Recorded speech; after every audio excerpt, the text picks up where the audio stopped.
Oh, thank you very much. Thank you very much. And thank you very much also to a man named Matt Schlapp. What a job he's done.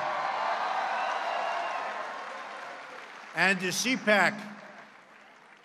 I actually started quite a while ago in CPAC and came here, probably made my first real political speech, and I enjoyed it so much that I came back for a second one, then a third, then I said, what the hell, let's run for president, right? But it's wonderful to be back with so many great patriots, old friends, and brave, young conservatives. What a future you have.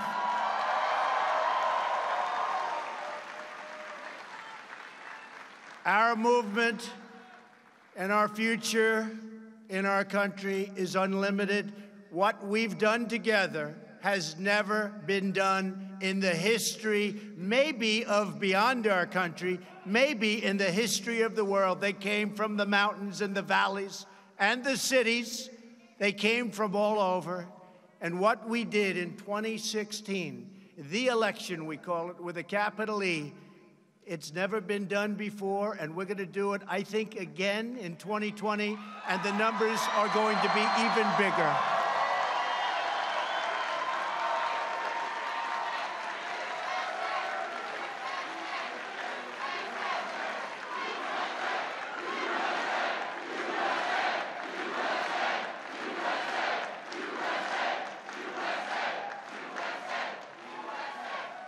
And we all had to endure as I was running. So you had 17 Republicans, plus me. And I was probably more of a conservative than a Republican. People just didn't quite understand that. They didn't understand it. I think now with what we've done with the judiciary and so many other things, I think they get it very well. And it's driving the other side crazy. But we all had to endure, remember? How many times did you hear for months and months, there is no way to 270? You know what that means, right? There is no way to 270. They couldn't get me there. We might as well have just given up. But there wasn't any way to 270. In fact, I actually went up to Maine to get one, and I did win the one, but we didn't need the one. We won Maine.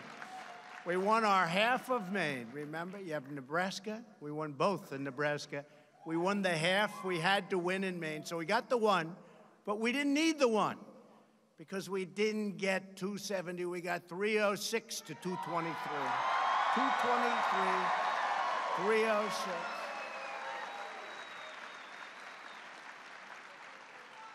A state called Wisconsin, a state called Michigan, where, by the way, where Fiat Chrysler just announced a $4.5 billion incredible expansion and new plant, doubling their workforce. Many, many car companies have moved back to Michigan and are continuing to do so. Big numbers. Nobody ever thought they'd see that happen. So I think we're going to do even better in 2020. I think we're going to do numbers that people haven't seen for a long time.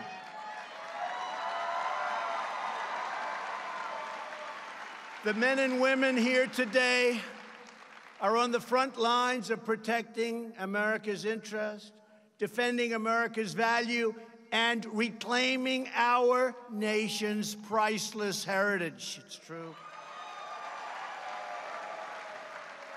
With your help, we are reversing decades of blunders and betrayals. These are serious, serious betrayals to our nation and to everything we stand for. It's been done by the failed ruling class that enriched foreign countries at our expense. It wasn't America first. In many cases, it was America last. Those days are over, long over.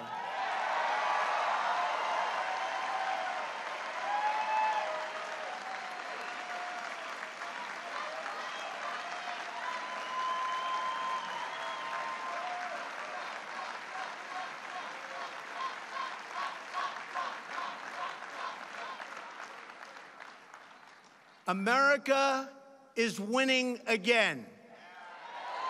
America is respected again.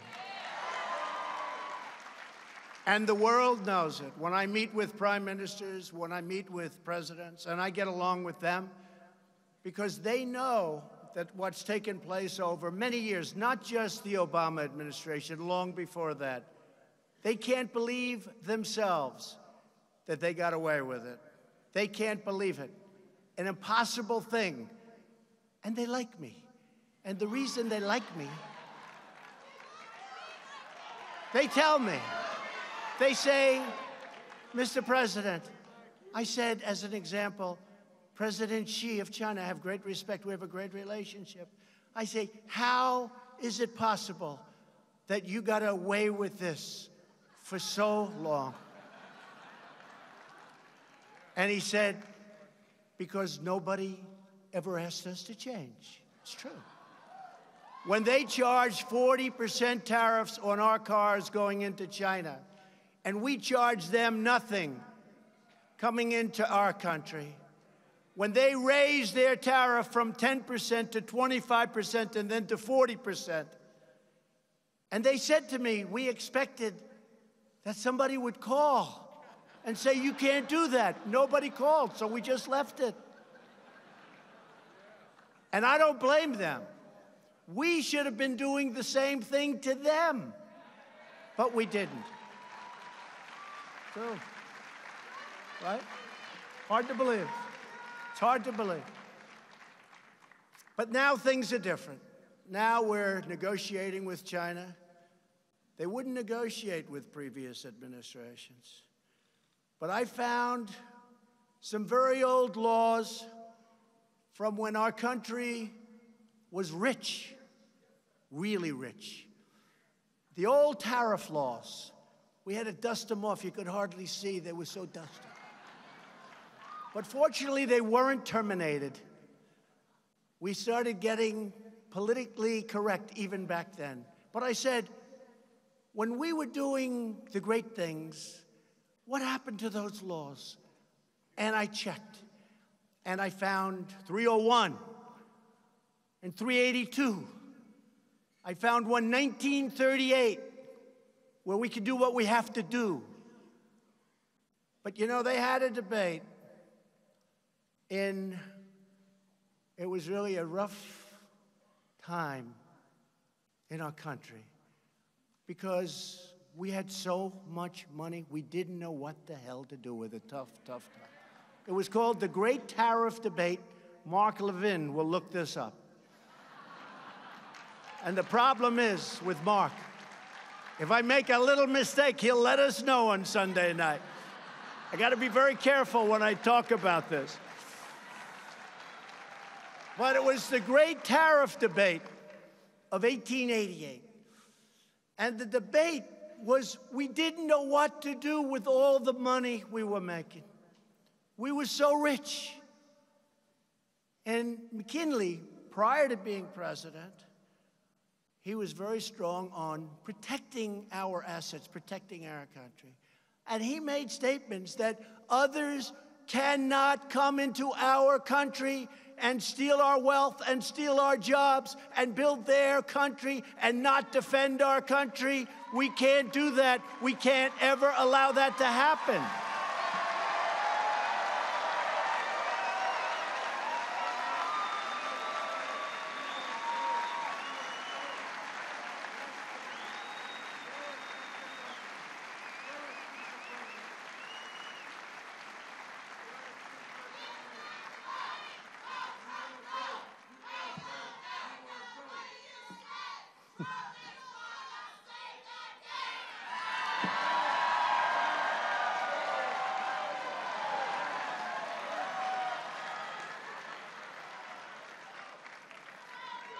And you know, I don't know, maybe you know.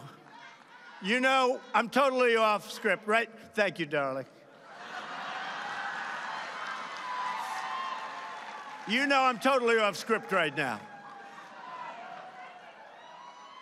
And this is how I got elected, by being off script.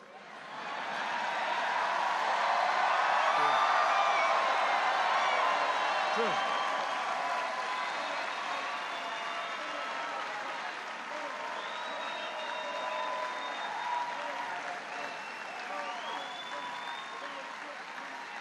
And if we don't go off script, our country's in big trouble, folks, because we have to get it back.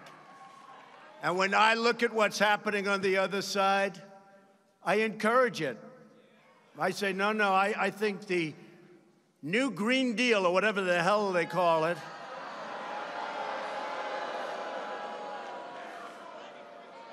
the Green New Deal, right? Green New Deal. I encourage it. I think it's really something that they should promote. They should work hard on. It's something our country needs. Desperately, they have to go out and get it. But I'll take the other side of that argument only because I'm mandated to. But they should stay with that argument. Never change. Never change. No planes.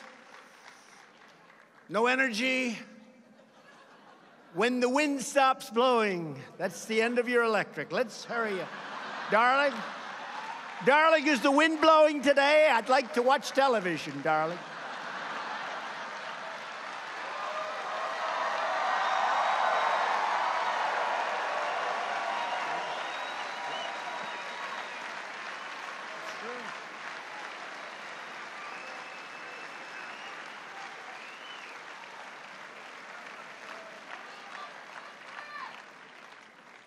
No, but it's true. So the great tariff debate of 1888, and then we had so much money. We could do whatever we wanted.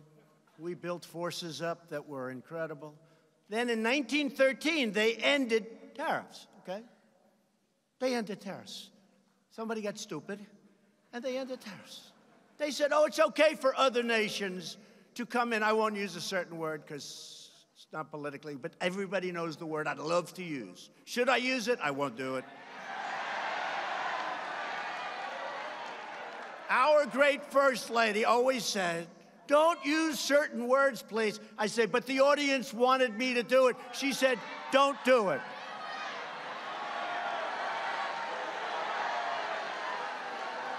And the problem is, if I do that, they won't put the little preamble that we just went through. They'll just use the word, and they'll say, isn't that terrible? So I won't use it. I've learned, because with the fake news,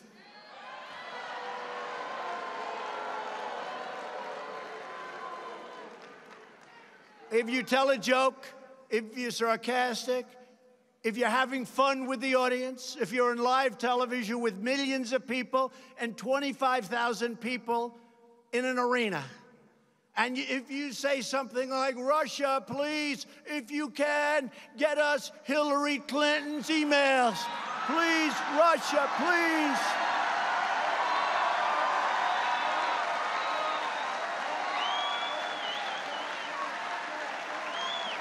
Please get us the emails, please.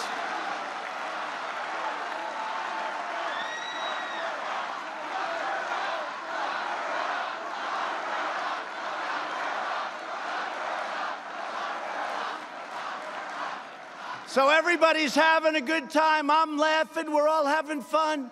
And then that fake CNN and others say, he asked Russia to go get the emails. Horrible.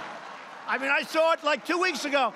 I'm watching, and they're talking about one of the points. He asked Russia for the emails. These people are sick, and I'm telling you, they know the game.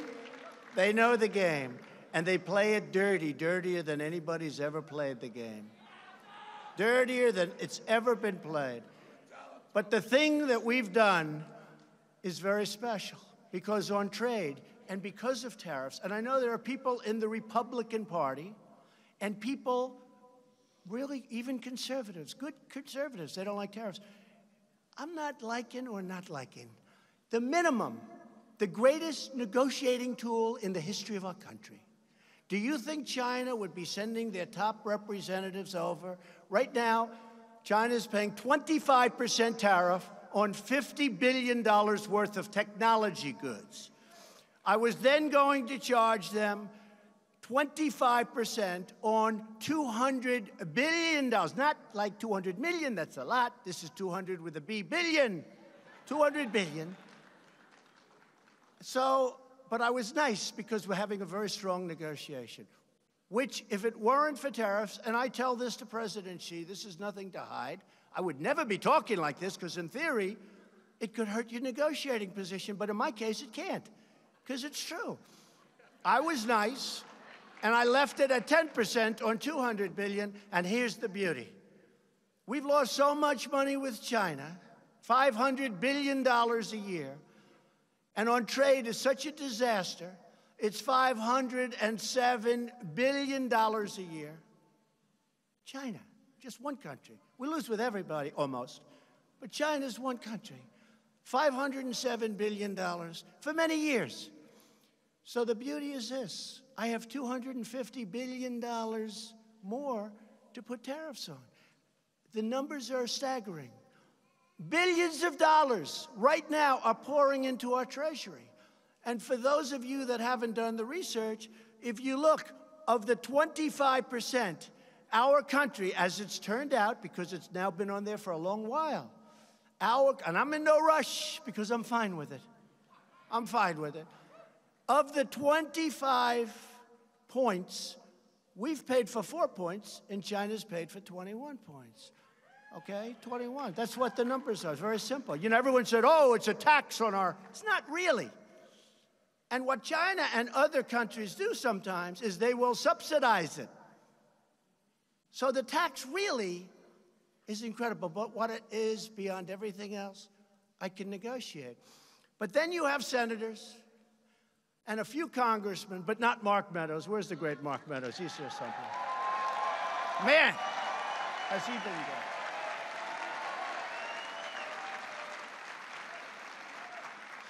Mark and Jim Jordan, and I want to name every one of those couple of hundred people because we do have a lot. I want to name every damn one of them. They have been incredible. They've been fighting, and I just see Mark in the audience. They've been fighting with Deb, much more important. His wife is incredible. What an asset. He would be nowhere without her. Right? But they fight so hard on this witch hunt, this phony deal that they put together, this phony thing that now looks like it's dying, so they don't have anything with Russia. There's no collusion. So now they go and morph into, let's inspect every deal he's ever done. We're going to go into his finances. We're going to check his deals. We're going to check. These people are sick. They're sick. I saw a little Shifty Schiff yesterday. No, it's the first time. He went into a meeting, and he said, we're going to look into his finance. I said, where did that come from? He always talked about Russia. Collusion with Russia. The collusion delusion. So now we're waiting for a report, and we'll find out whether or not, and who we're dealing with. We're waiting for a report by people that weren't elected. Think of this. We had the greatest election. In all fairness, I used to hear Andrew Jackson. This was now greater than the election of Andrew Jackson. People say that. No, people say it. I'm not saying it. Right? This was the equivalent or greater. You know, they used to go to Ronald Reagan when I first started. This is Ronald Reagan. Then we started really doing well, and they were coming from everywhere to vote. Those red hats and white ones. The key isn't the color. The key is what it says. Make America great again. That's what it says. Right? Right? But we had the greatest of all time. Now we have people that lost. And unfortunately, you put the wrong people in a couple of positions, and they leave people for a long time that shouldn't be there. And all of a sudden, they're trying to take you out with bullshit, okay? With bullshit.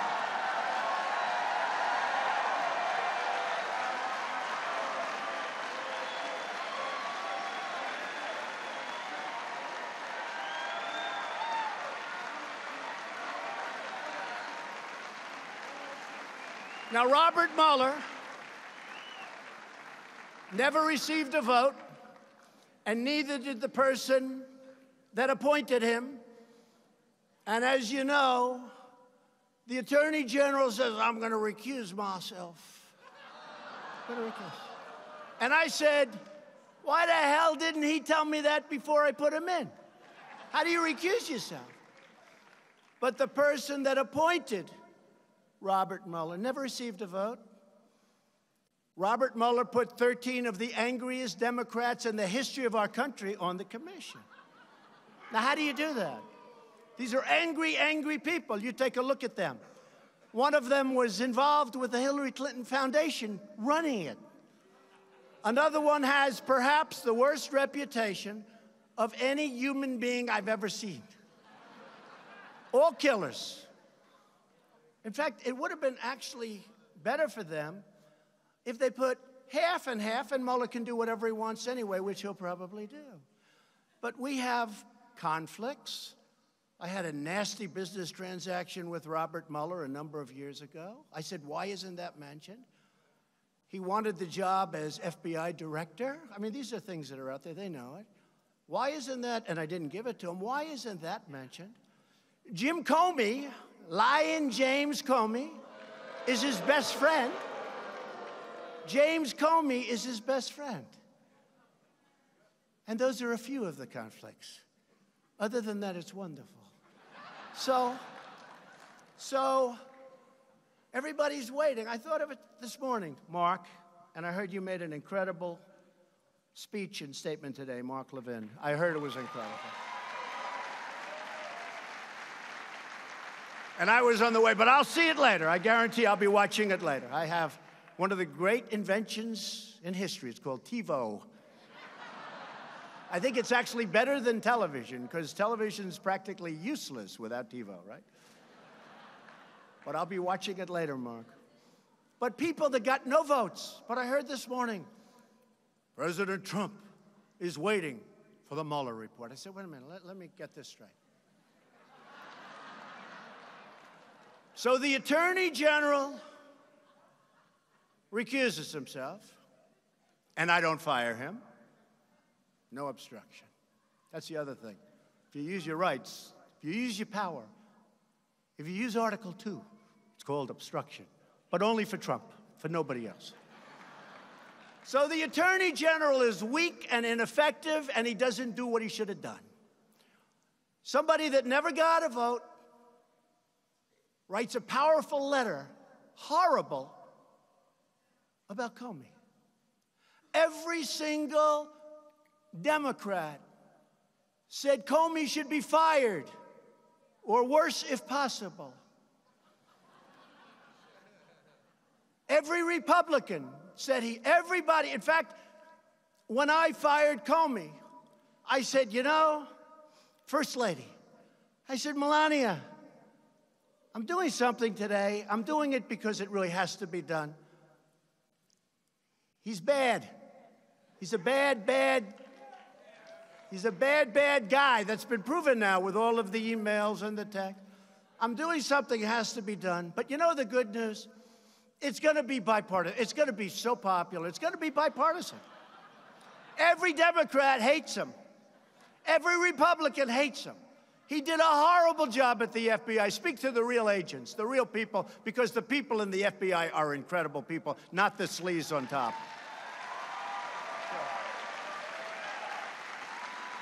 And I said to the First Lady, I said, but you know the good news? The good news is that this is going to be so bipartisan, everyone's going to love it.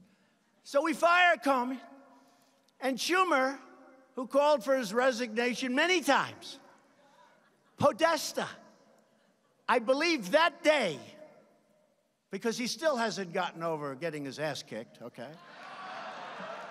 I believe that day called for his resignation. That day, Podesta, the great genius of campaigns, he called for the Comey resignation. Others, almost every, I would say, Mark, would you say virtually every Democrat, virtually every, I can't think of anybody that said he's doing a good job. So I said to Melania, the good news, this will be a popular thing. And I fire a bad cop, I fire a dirty cop, and all of a sudden the Democrats say, how dare he fire him? How dare he do this? And that's where we are, folks. That's where we are. We're in this swamp of Washington, D.C. But you know what? We're winning, and they're not. We're winning, and they're not.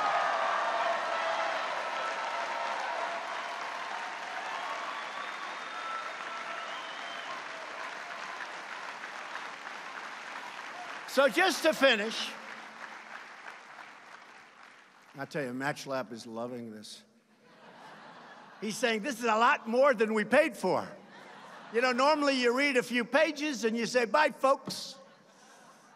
But you know what I like about this? Number one, I'm in love, and you're in love. We're all in love together. We've done something that nobody's ever done, right? It's easy.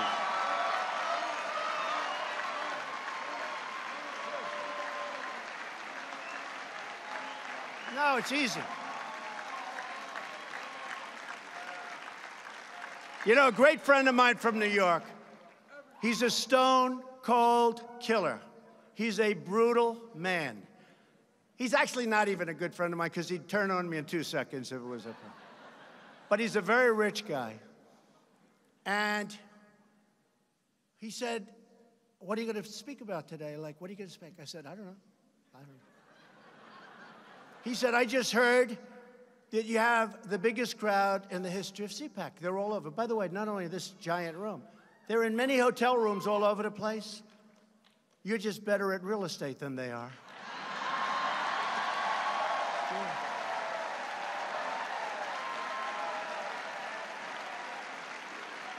Yeah. But this guy, you all know his name, very rich guy, and he has a problem with a thing called public speaking. If he has to speak to more than like 5 people, he chokes. He can't breathe, you know. Are you okay? He kills people for a living, meaning mentally and financially. But if there's like an audience of 9, it's like... So he said to me, how the hell do you do that? And I said, it's easy. And the reason it's easy, I really mean this. There's so much love in this room. It's easy to talk. You can talk your heart out. You really can. There's love in this room. You can talk your heart out. It's easy.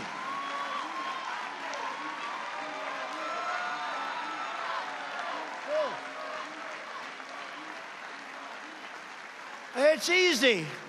It's easy. And we've had that from the day I came down with your First Lady on the escalator in Trump Tower. It's been easy. And you know what? We never had an empty seat. We went out and helped Ted Cruz. We went out and helped so many people. And I'll tell you what, if we didn't do those 32 rallies, and it wasn't easy, when you're doing rallies with 25, 30,000 people, in Texas, we had 109,000 people sign up. We used the Houston Rockets Arena. It holds 22,000. Tens of thousands were outside. We were sending notices, please don't come. That's a little different. Usually people are begging, well, yeah, like, can somebody come? We never had an empty seat. Of course, the Washington Post, a guy named David Weigel, he wrote an article, some arena, no, listen to this. He wrote an article. He got there 4 hours early. He took pictures of an empty arena. He then put out a note, something to the effect, not very good crowd size, Mr. President.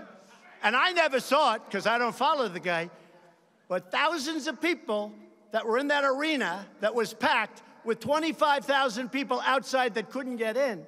He got there 4 or 5 hours early because he doesn't fly private, you know. And maybe it's because of the carbon footprint. You think maybe that's...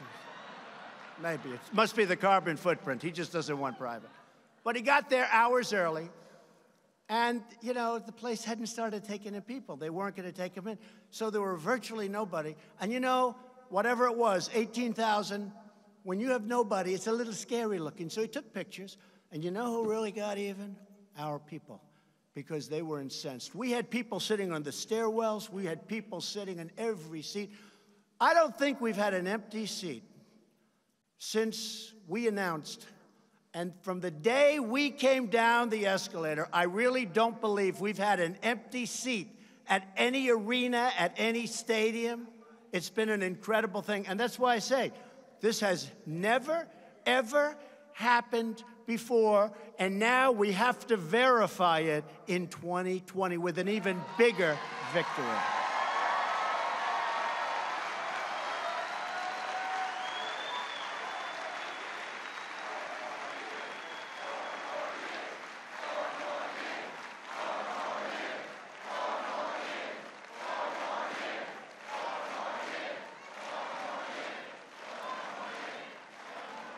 And by the way, just to finish that story, Chris, the great Sarah Huckabee and Mercedes, who is incredible, sitting right here. Mercedes, thank you.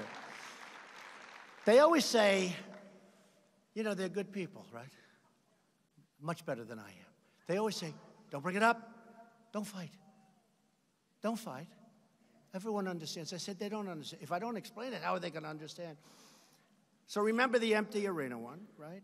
And then it was shown, and the Washington Post had to do, and this particular writer had to do I thought he was going to get fired. I mean, if that were a conservative, he would have been fired on the spot. He would have been humiliated for what he did because it was fake news. Nobody was in the arena. There were thousands outside, but they hadn't opened the gates yet.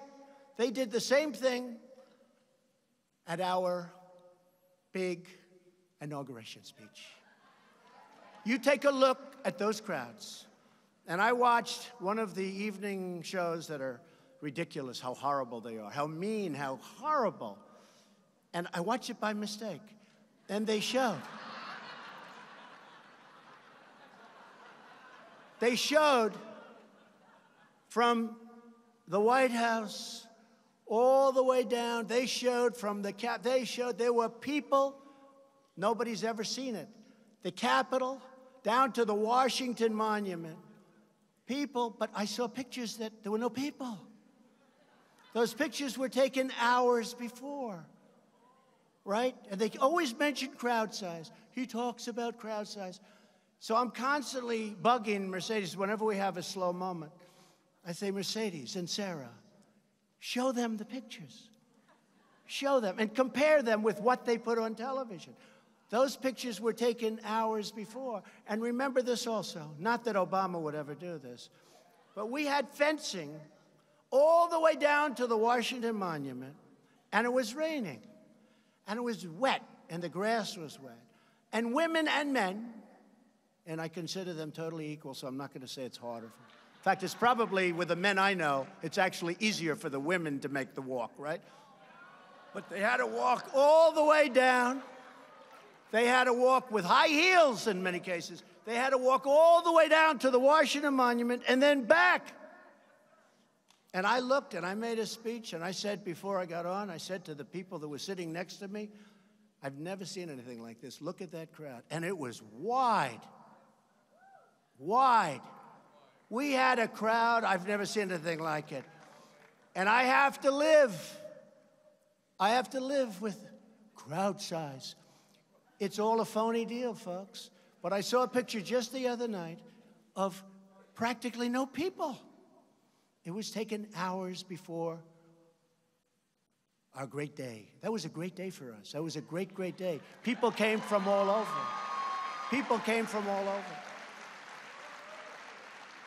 So Sarah said, and Mercedes said, sir, it doesn't matter. Nobody cares.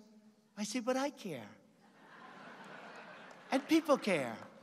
People care. So what I'm going to do is I'll give it to the great one. I'll give it to Mark Levin. And I'll give him the picture. And then I'll show you where they showed just the other day an empty field, like nobody on it. And you'll see the sun, you know, you can see it's very dark because the sun's like starting to rise, right? And you can have some fun. You're going to get big ratings on your show, I'll tell you that. Sunday night, everybody. Sunday night. 10 o'clock, right? Sunday night at 10 o'clock. Thank you. I knew that, actually, but thank you. All right, now let's get back into what I'm here for. And don't fall asleep. Don't fall asleep, right? Don't fall asleep. You know, somebody said, oh, the speech you made, sir, the State of the Union speech was incredible. They said it was incredible. They said that was so great. And I said, I did. I got great reviews even from some of the really bad ones out there. Of course, by the following morning, they had to change because the head people called up, what are you doing? A lot of it's not the people on television, you know. A lot of it's their bosses, which someday we're going to have to figure out why, Meadows, why that is. Because, you know, if you're building a great country, you have the best employment and unemployment numbers we've ever had. More people are working today in the United States than ever before in the history of our country. And you say, why are they upset by that? Why? Why are they upset by that? We've slashed 30,000 pages of job-killing regulations from the Federal Register. That's an all-time record in the history of the United States, even by presidents that are there for 8 years and in one case more. We passed the largest package of tax cuts and reforms in American history.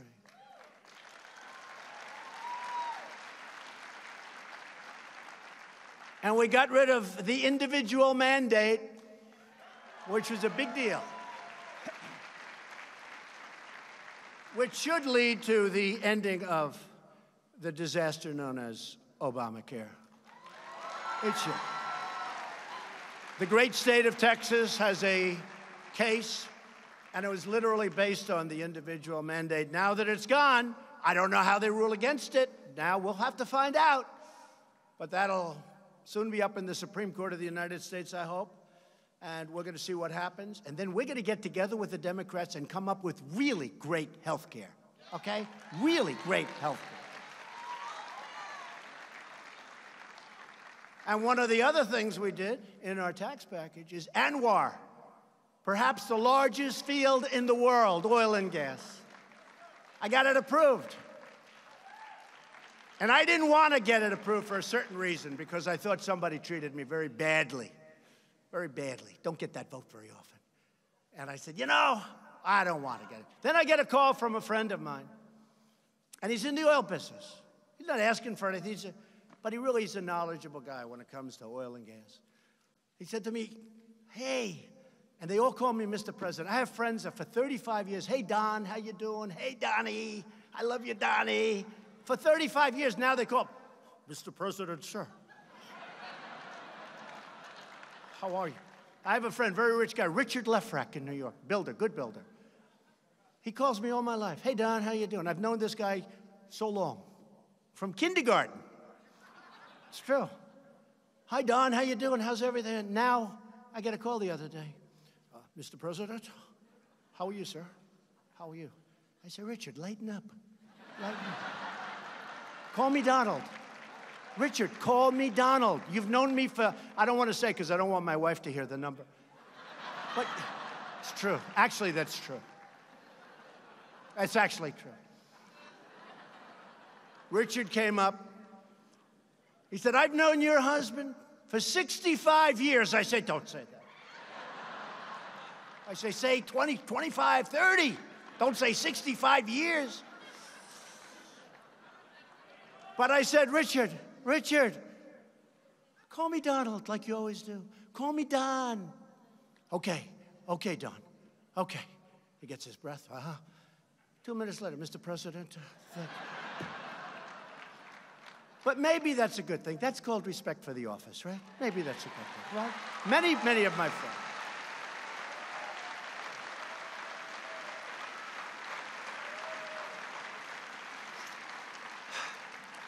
And that wasn't in the script either, Mark. But we're renegotiating right now horrible trade deals that we're cracking down, and we are really doing a number, cracking down on countries that cheat and standing up for the American worker for the first time in many, many decades. Many decades. Our workers have been treated horribly. A country announces they're closing their plant in Michigan or Pennsylvania or Ohio. They're closing. They're closing a plant. They're going to move to Mexico. They're going to move to China. They're going to move someplace else. They fire all their workers. And then they sell their cars. No tax. Just make them in Mexico, sell them back to here. No tax, no nothing. Those days are all gone, folks. They're all gone. They're all gone. And in the New Deal with Mexico and Canada, called the USMCA, it's very, very hard, prohibitively hard, for a company to fire its 4,000 workers and move to Mexico or some other location. It's now a very costly. They can do it, I guess, if they want, but it's costly. It's painful. It used to be almost, I've been talking about this for a long time. I used to say it's almost like we're giving them an incentive to leave our country.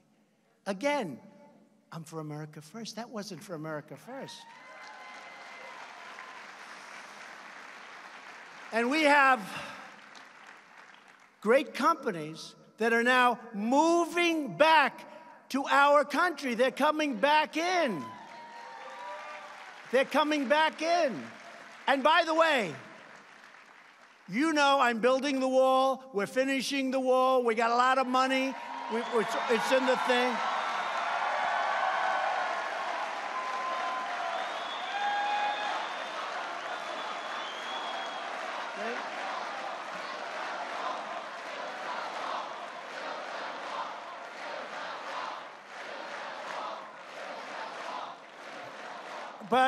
And there'll be some people in the room that don't like this. We're down to 3.7% unemployment, the lowest number in a long time. But think of this. I got all these companies moving in. They need workers. We have to bring people into our country to work at these great plants that are opening up all over the place. This was not necessarily what I was saying during the campaign, because I never knew we would be as successful as we've been. Companies are roaring back into our country, and now we want people to come in. We need workers to come in, but they've got to come in legally, and they've got to come in through merit, merit, merit.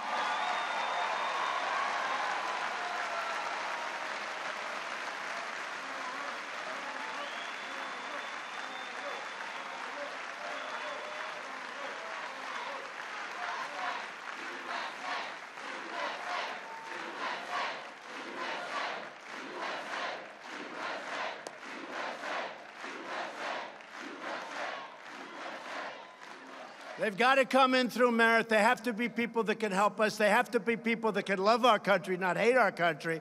We have people in Congress, right now, we have people in Congress that hate our country.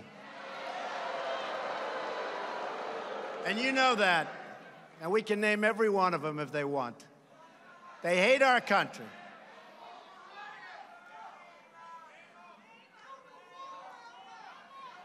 Sad. It's very sad. When I see some of the things being made, the statements being made, it's very, very sad. And find out, how did they do in their country? Just ask them, how did they do? Did they do well? Were they succeeding? Just ask that question.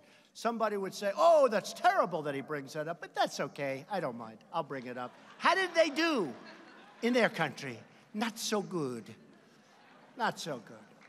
But we need workers. We have to bring in workers.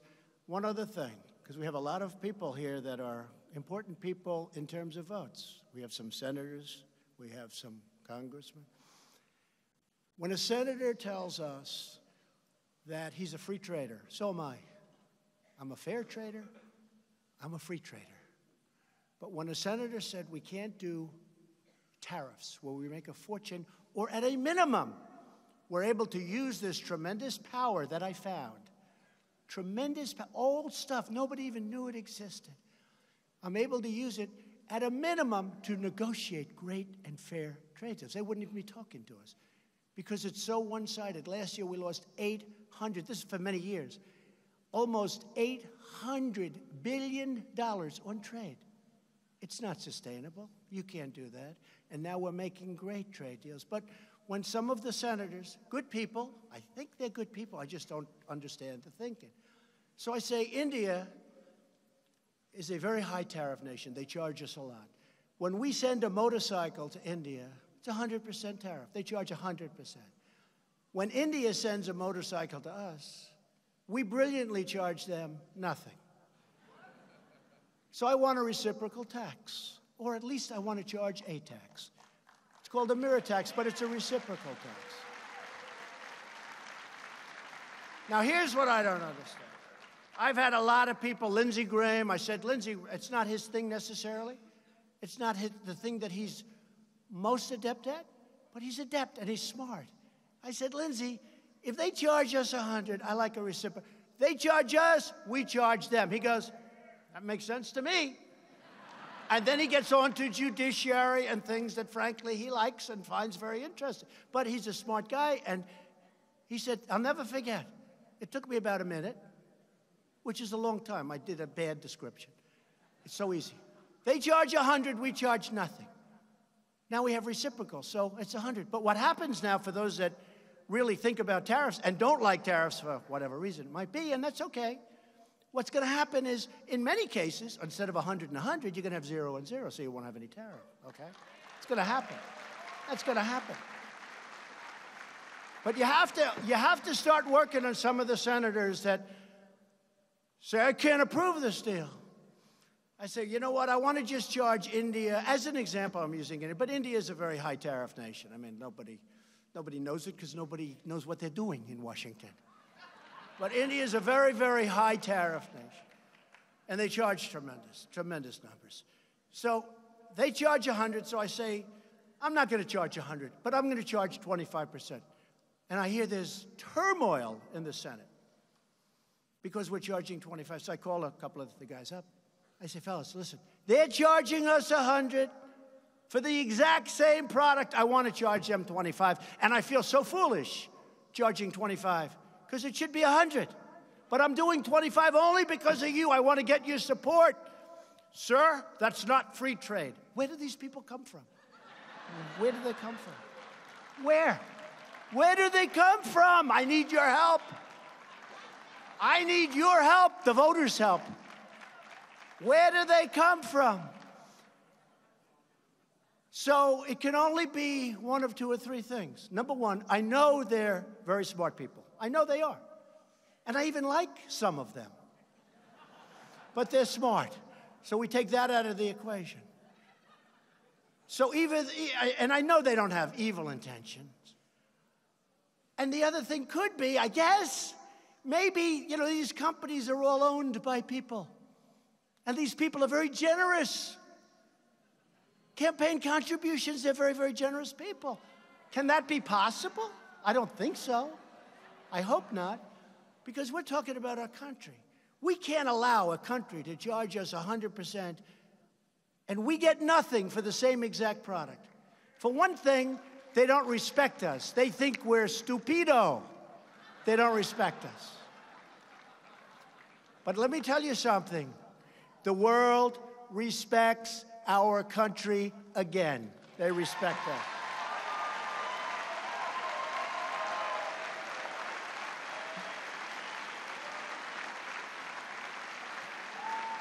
And America is now booming like never before. Other countries are doing very poorly. Other countries are doing very poorly. And that makes it even harder for us to be successful. Plus, we have a gentleman that likes raising interest rates in the Fed. We have a gentleman that loves quantitative tightening in the Fed. We have a gentleman that likes a very strong dollar in the Fed. So with all of those things, and we want a strong dollar, but let's be reasonable. You understand that. With all of that, we're doing great. Can you imagine if we left interest rates where they were? There's no inflation, essentially. There's no inflation. Can you imagine if we left interest rates where they were? If we didn't do quantitative tightening? taking money out of the market.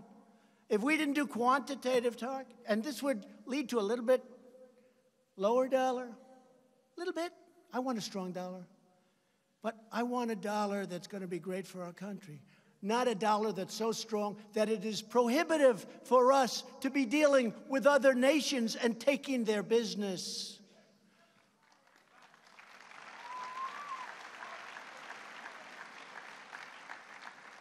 Since the election, we've created a number that if I would have said during the campaign, the fake newssters back there would have said, this is crazy. 5.3 million new jobs, including over now 600,000 beautiful, brand new manufacturing jobs that were never going to come back to our country.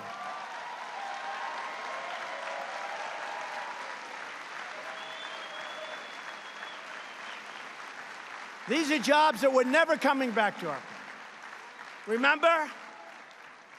Not to talk badly about the other administration, but if that theory went forward with Crooked Hillary winning the election, instead of being up almost 50% with the stock market, you would have been down 50%. It was heading down. It was going to be a disaster. We have nearly 5 million Americans that have been lifted off of food stamps. Nobody ever thought that was possible.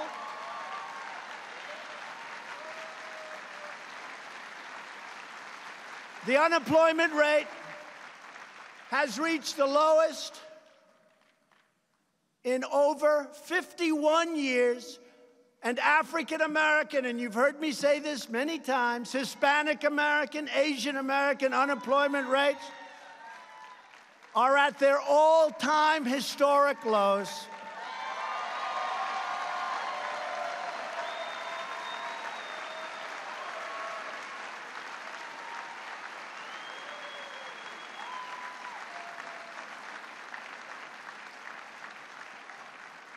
And African-American income has reached an all-time high. So when I'm on the debate stage with one of these maniacs, I mean, trains to Hawaii. How do you get to Europe? We haven't figured that one out yet. We don't use airplanes anymore. You saw what I'm doing in California, right? They have a fast train. The fast train goes from San Francisco to Los Angeles. It's over budget by hundreds of billions of dollars. So they have a great idea. The new governor, nice guy. He is, nice guy. When I'm with him face to face, nice. When he speaks about me, not so nice. But face to face, he loves me. Called me up. He said, you're a great president. You're doing a great job. He actually did 2 weeks ago, 3 weeks ago. He'll probably deny it, but check the phone records at the White House. Everybody else does. Check them. Check them. Check them. Called me up 3 or 4 weeks ago. I think they need some forest money because, honestly, the management of the forest is very bad, and that's one of the problems they have. I said, you got to get those forests. We can't keep sending billions and billions and losing hundreds of lives, more importantly. Got to clean it up. It's called management. When a tree falls, you can't let the environmentalists say you can't take that tree out. It becomes like a matchstick, that tree. It hits a flame, it goes up. The leaves, every once in a while, you have to remove the leaves because they are so... A guy smoking a cigarette, he throws it away. He doesn't mean it. The thing catches on fire. We lose 400,000 acres and people are killed. You got to have management. But he called me up the other day, recently, let's say 4 weeks ago or so. He said, I just want to tell you, you're a great president. And you're one of the smartest people I've ever met. That's what he said. Now, that's what he said. Will he admit it? No, I doubt it. But that's what he said. And you're doing a great job. And then he did start talking about, in all fairness, additional money for the fire, which is, it's okay. That's okay. We have great talks. I mean, I like him. Gavin Newsom, I like him. Nice guy. But they say things, you know, politicians, they say things to your face, and then you see 2 days later they're giving a news conference. It's like, where did that guy come from? Where did he come from? But everyone in this great country right now because of our great new economy, is doing well, except, of course, for the never-Trumpers. But they are on mouth-to-mouth resuscitation.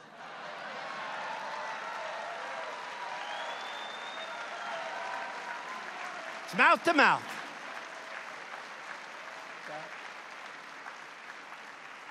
Mouth-to-mouth. They're hanging in there, a couple of them. I mean, these guys have gotten me wrong. Not only never-Trumpers. You have never-Trumpers, you have certain hardline. They're basically dishonest people because, look, let's face it. Whether you like me or not, if my name is Smith instead of Trump, and if you told them I put in over 100 federal judges, it'll soon be 145 federal judges and 2 Supreme Court judges and 17 appellate division judges. That we've got the best economy maybe in our history, that we've got the best employment numbers and unemployment numbers in our history, that we've cut more regulations in 2 years than any president has ever done, whether it's 4, 8, or beyond, that we've taken care of our military with $1.7 billion. Think of that. Think of what we did. Think of what we did with our military. Think of the numbers that we have for our military. We have numbers, nobody's ever heard of these numbers before. And you know, part of the problem that we have, because I'm a Coast Guarder, and you are all Coast Guarders, but we have to take care of our military. We have to. $700 billion we spent, and that was the first year. And then the second year, $716 billion. Now, I have no choice. I'd like to spend much less. Obama was spending much less, but our military was being depleted. He was fighting in endless wars. They never end. And by the way, as of probably today or tomorrow, we will actually have 100% of the caliphate in Syria, 100%. 100%.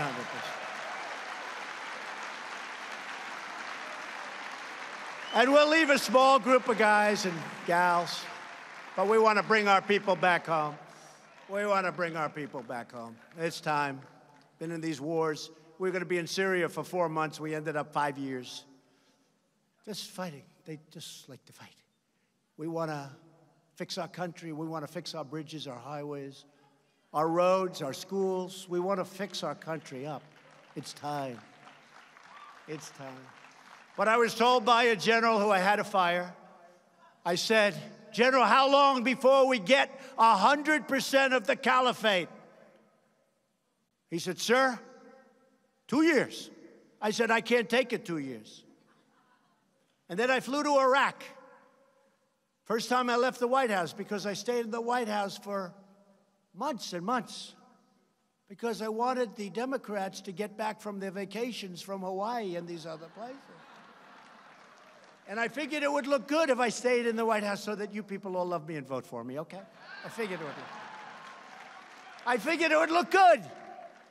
So I stayed in the White House. And I'll tell you what, I was there. I told my wife, go to Florida, enjoy your Christmas. I stayed for Thanksgiving. I was in the White House for a long time, months. I had cabin fever in the White House. But if you've got to have cabin fever, that's the place to do it, okay?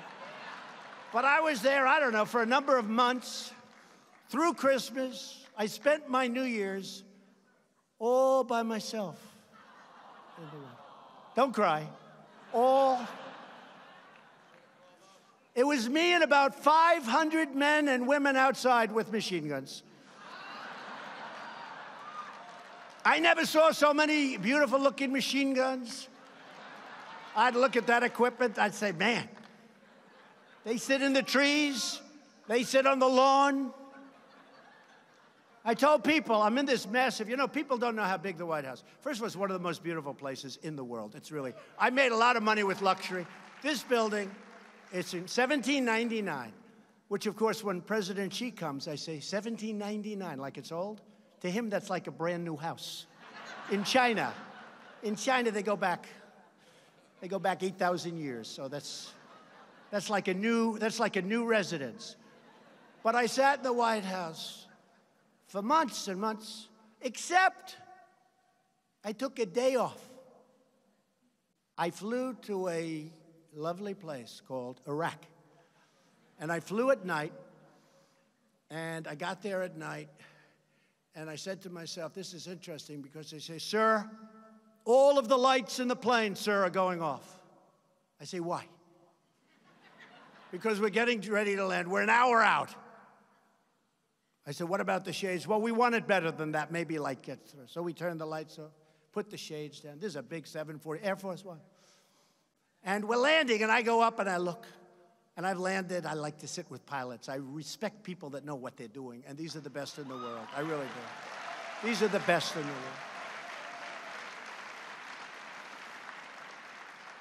And the pilot says, sir, we're landing in approximately 1.5 minutes. I say, but there's no runway. No, sir, the runway's right up there, sir. I say, I don't see it. I have pretty good vision. At least for my age, I have good vision. I guess for my age, I have great vision, but I don't have vision like a 35-year-old captain. He said, no, it's right up there. I said, I'm sorry, Captain. How about this? Should we lift off and try to get Captain? There's no runway. Anyway, no, he said, right up there. And we land. There's practically no lights. These are little pin spots. And I said, think of this. We spent $7 trillion in the Middle East. And we can't land a plane with the lights on. 20 years later. How bad is that? Now, seriously, how bad is it? How bad is it? $7 trillion, and we have to fly in with no lights. But I met some incredible people. I met some incredible people, generals. One of them came from Syria, the operation in Syria. And I was upset with my generals because they weren't getting it finished. I want the job done. I want to bring our people back home.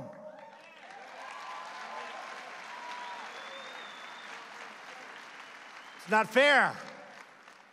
And this is why I flew. So I met generals I didn't know. General 1, General 2, General 3. I mean, these generals, there's no person in Hollywood that could play the role. These guys are like perfect people. I said, what's your name?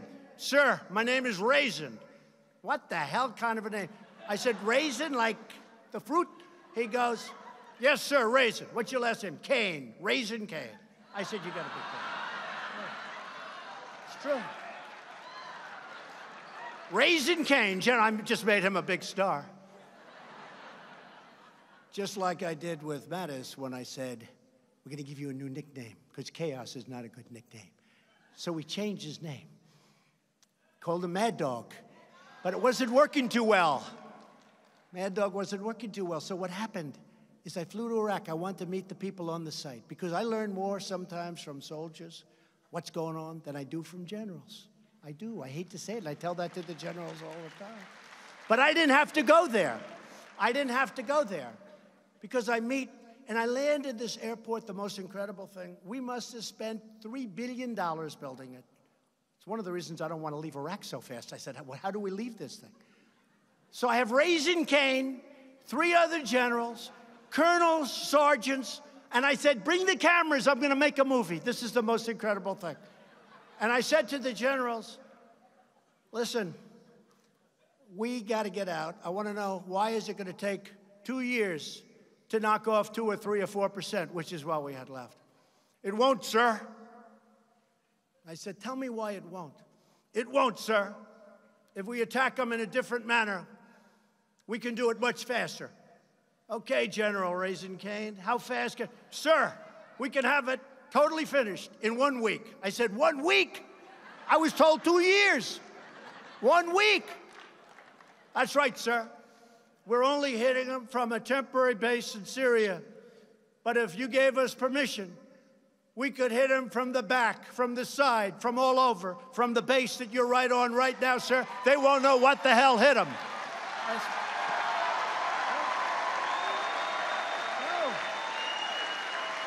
They won't know what the hell hit them, sir.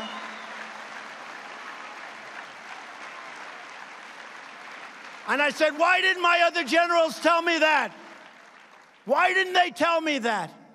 I said, did you tell them that? Not our place to say it, sir. They come in from Washington, sir. We have to take orders. You're the first one to ask us our opinion. True. It's true. True. True.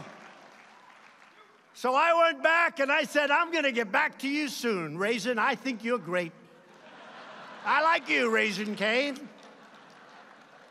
But I did say, I said, well, hey, listen, we're in Iraq.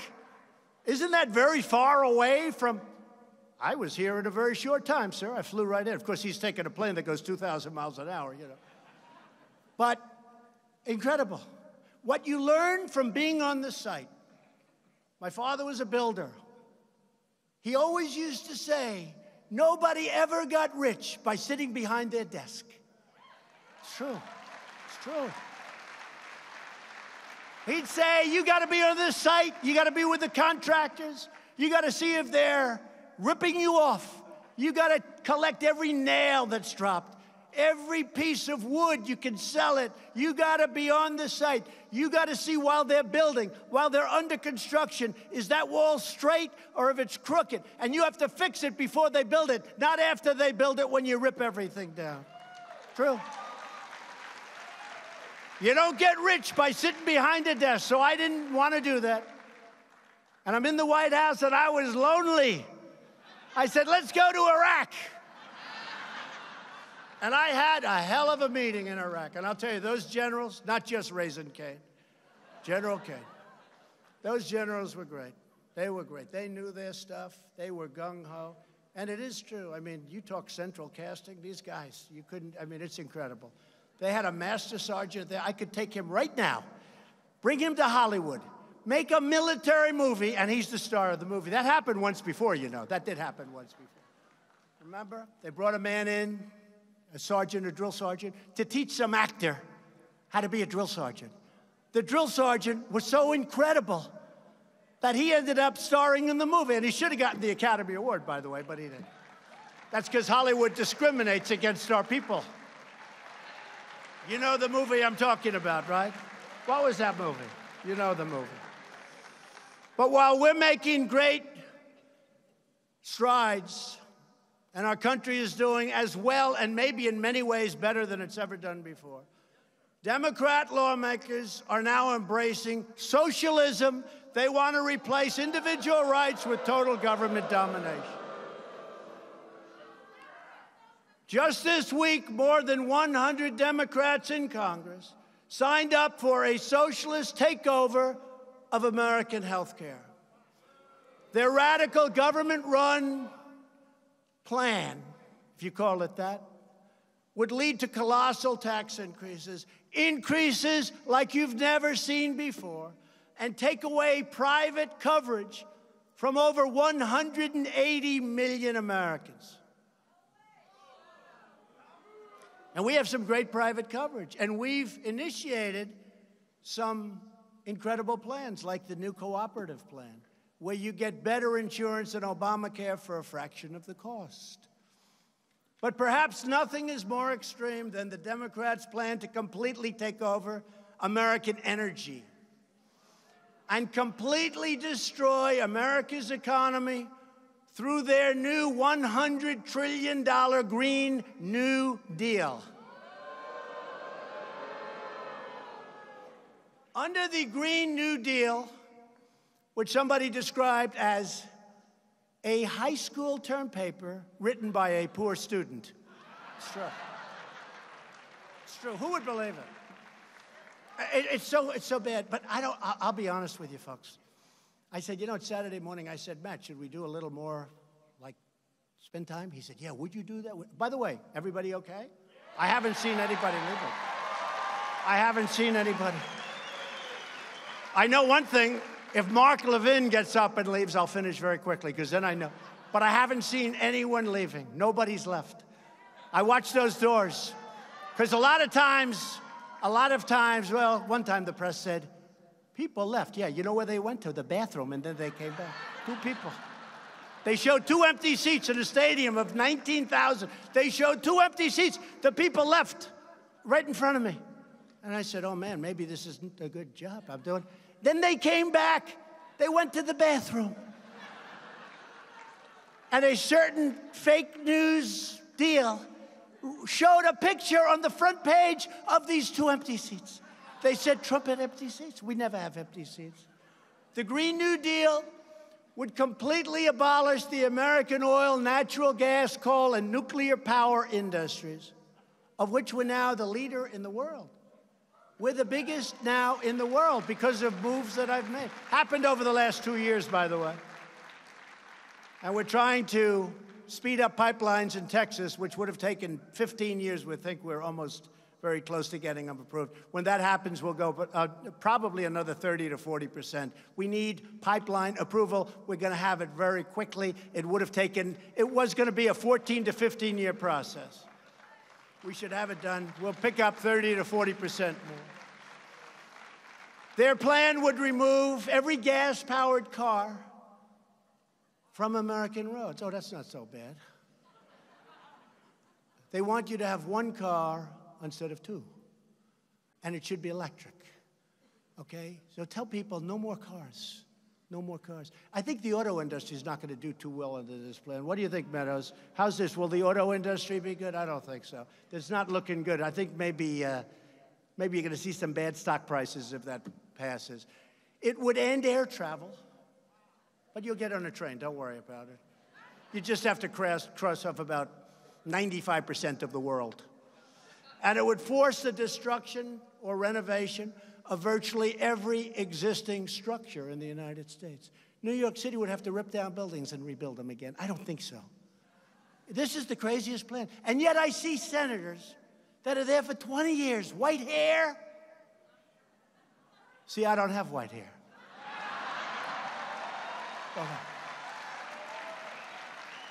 I don't have white hair.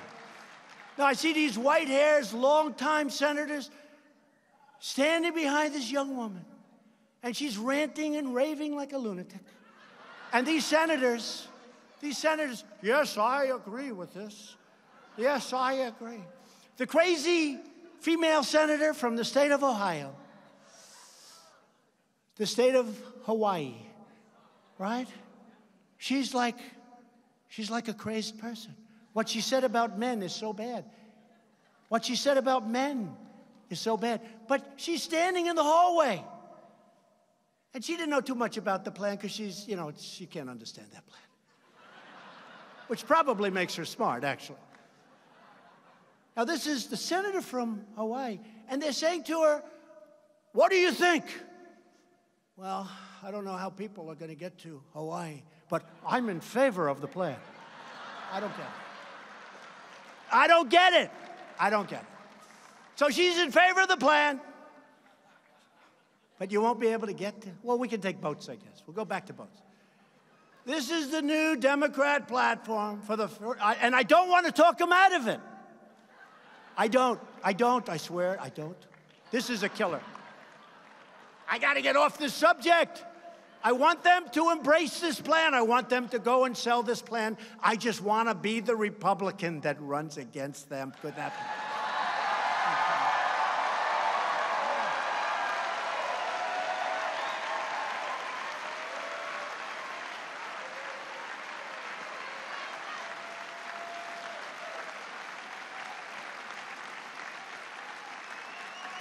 I'm going to regret this speech.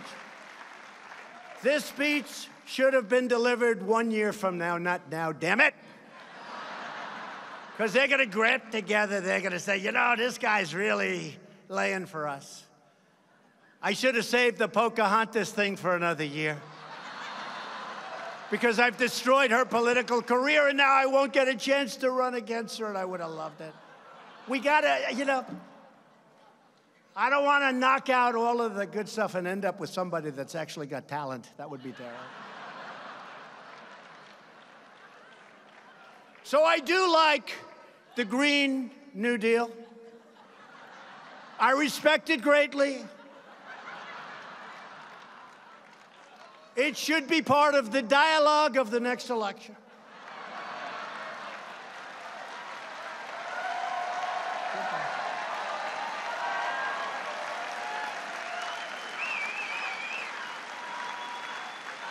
And I think it has tremendous promise and tremendous potential for the future of our country. Socialism is not about the environment. It's not about justice. It's not about virtue. Socialism is about only one thing. It's called power for the ruling class. That's what it is. Look at what's happening in Venezuela and so many other places. All of us are here today because we know that the future does not belong to those who believe in socialism.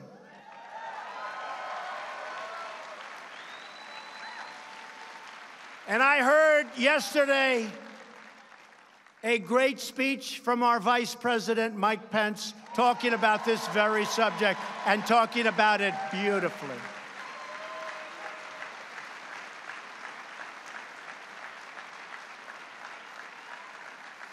The future belongs to those who believe in freedom. I have said it before, and I'll say it again. America will never be a socialist country, ever.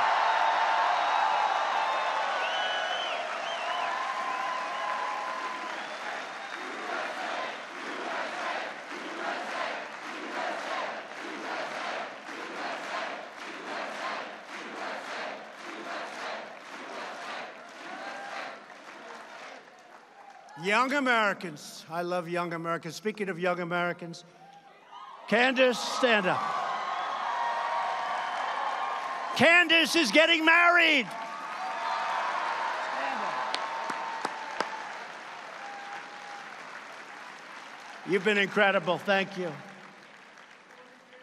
Your whole group has been great. You're getting married. Seems like a nice guy to me. Congratulations, you've been so great. Thank you very much, Candace, thanks. And Charlie, what a job you're doing. Where's Charlie? Where's Charlie? Where is Charlie Kirk? Because he has done an incredible job. Thank you very much, Charlie. But young Americans like you are leading the revival of American liberty, sovereignty, and self-determination in the face of left-wing intolerance, the anger, the unbelievable anger. I see it every day. Fortunately for you, it's mostly pointed at me. You have the courage to speak the truth, to do what is right, and to fight for what you believe, and keep doing it. We reject oppressive speech codes, censorship, political correctness, and every other attempt by the hard left to stop people from challenging ridiculous and dangerous ideas. These ideas are dangerous. Instead, we believe in free speech, including online and including on campus. And by the way, there's a young gentleman with us today.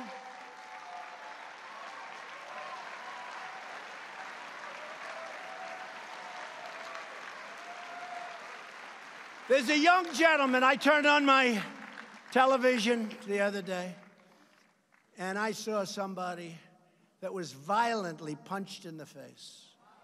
Violently punched. And I said, that's disgusting. By a bully, I'd like to do a lot of things, but of course we would never do that. Because if I ever said violence, they would say, Donald Trump attacked. No, no, no. Just for the media, I'm sure he's a lovely young man. Just had a little temper tantrum.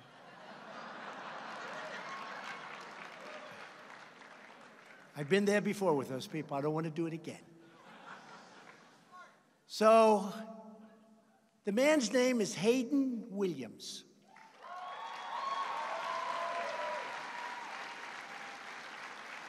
Where's Hayden? Where is he? Where is he? Hayden, come up here, please. Come on.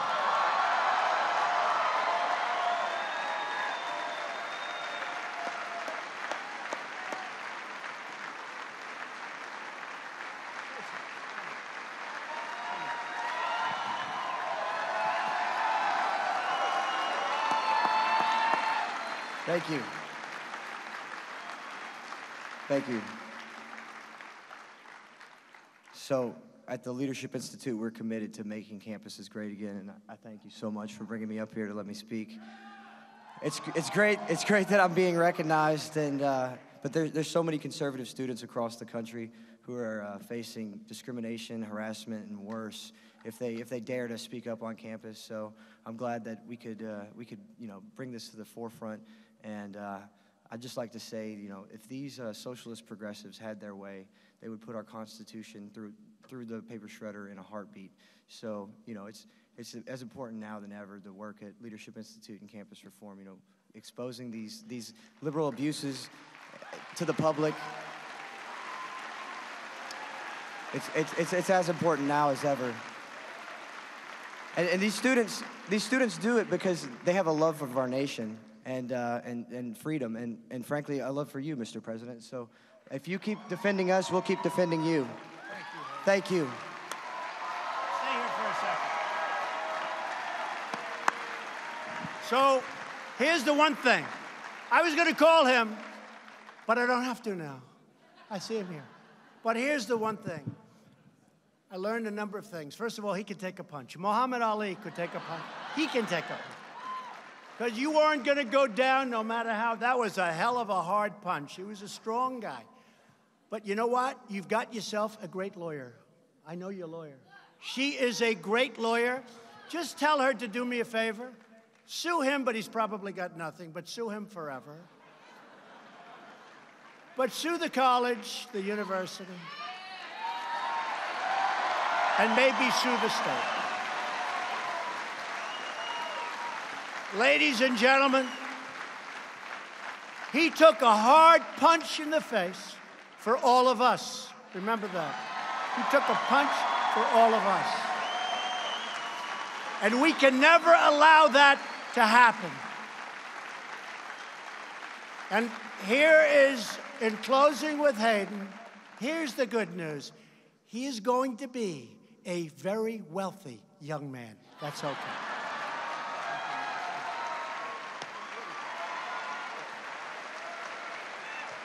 Go get him, Hayden.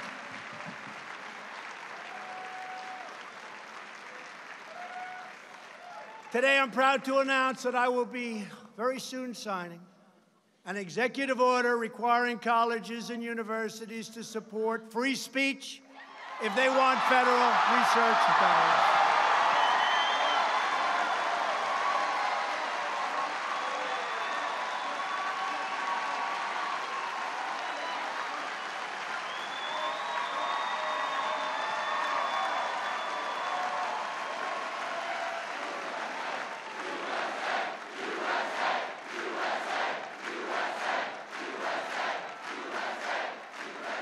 If they want our dollars, and we give it to them by the billions, they've got to allow people like Hayden and many other great young people and old people to speak.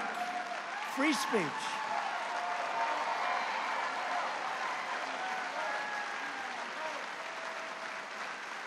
And if they don't, it will be very costly. That'll be signed very soon. Every day we're restoring common sense and the timeless values that unite us all.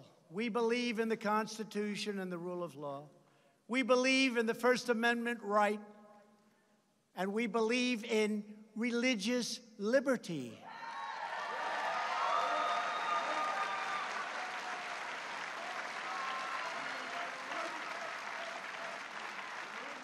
And we believe strongly in the Second Amendment and the right to keep and bear arms.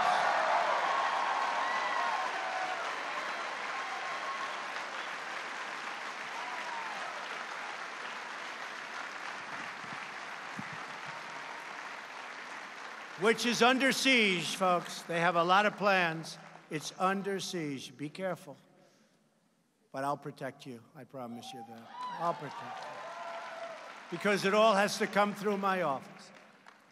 And we hopefully are going to be here for 6 more years, so you're in good shape.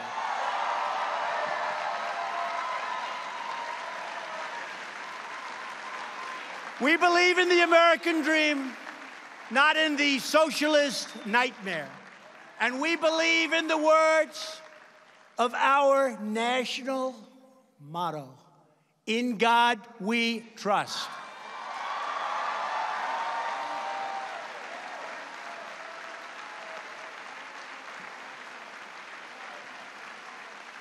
Every day, my presidency will defend American families.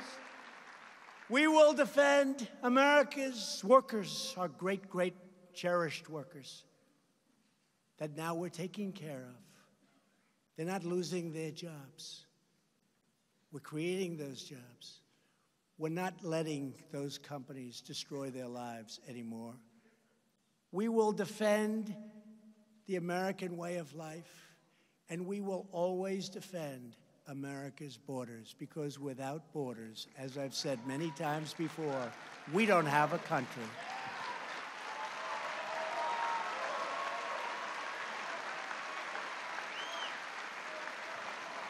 The lawless chaos on our southern border provides a lucrative cash flow to some of the most dangerous criminal organizations on the planet.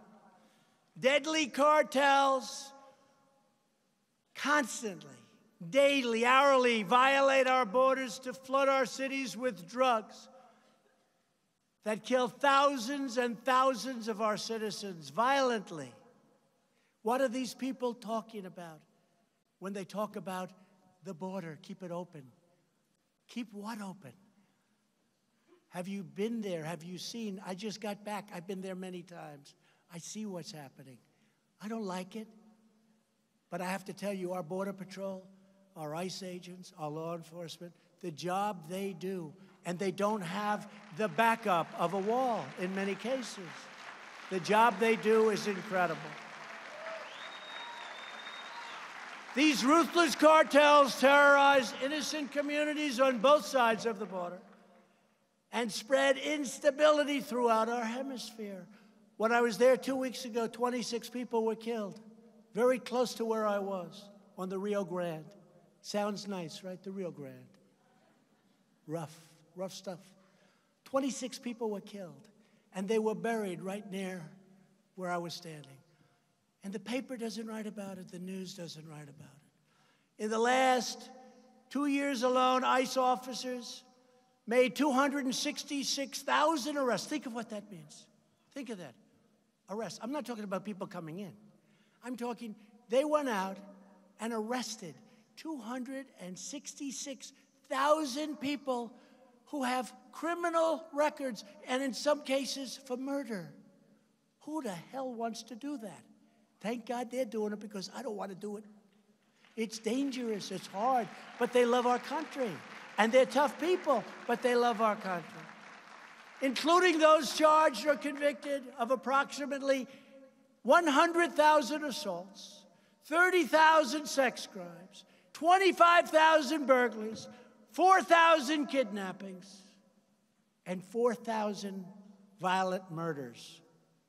These are people that ICE is going in and getting, and either putting in jail or ideally bringing them back to other countries and letting them put in jail, because we don't want them.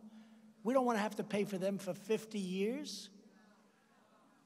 You want them to pay a price, but we don't want to have to pay for them for 50 years. And all the nonsense you hear about the people that come in illegally are far better than the people we have. It's not true, folks, okay? It's false. It's false propaganda. Right? One recent study from FAIR, F-A-I-R, found that illegal aliens are incarcerated at 3 times the rate of legal residents. Those are the numbers. And if you look at prison population in federal prisons, these federal prisons the number is staggering.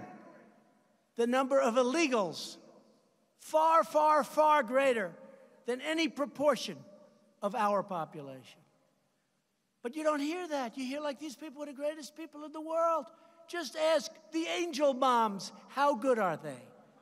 Those great angel moms who are treated so badly, so badly. Incredible people.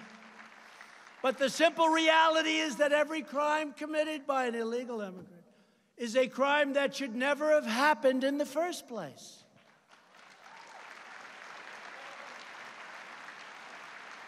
The border crisis is also a heartbreaking humanitarian tragedy. Vicious coyotes, smugglers, and human traffickers prey upon innocent women and children. 1 in 3 women is sexually assaulted on the dangerous journey north.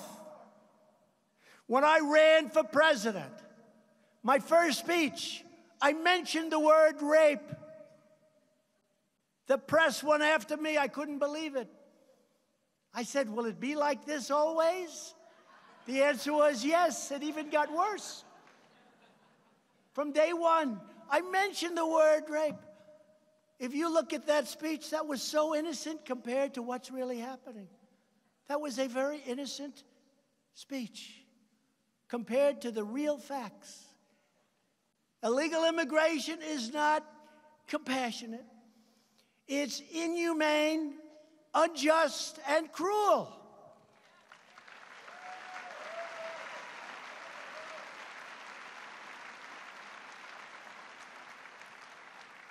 The media fights me on this, but I say it.